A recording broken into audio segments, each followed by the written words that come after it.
کیا کبھی تم نے غور کیا ہے، ہم آج بڑوں کے سامنے بات کرتے ہوئے لہجہ بھول جاتے ہیں، نظریں اونچی کر لیتے ہیں اور سمجھتے ہیں شاید ادب کم کرنا اپنی بڑائی ہے، لیکن نہیں، ادب کمزوروں کا ہتھیار ہے بلکہ عقل مندوں کی پہچان ہے۔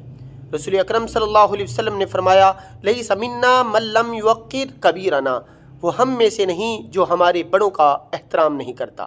سوچو ذرا، جو کل تمہیں سنبھالنے والے تھے آج تم ان پر چڑھ دوڑتے ہو، جن ہاتھوں نے تمہیں سنبھالا آج ان ہاتھوں میں لرزش ہے اور تمہارے لہجے میں سختی۔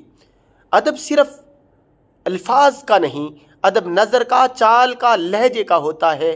بزرگوں کی بات کاٹنا نہیں بلکہ دل سے سننا عزت کی نشانی ہے، اور جو اپنے بڑوں کا احترام کرتا ہے اللہ دنیا و آخرت کے اندر اس کا مقام بلند کر دیتا ہے۔ اس لیے ہمیں چاہیے کہ اپنے بڑوں کی عزت کریں۔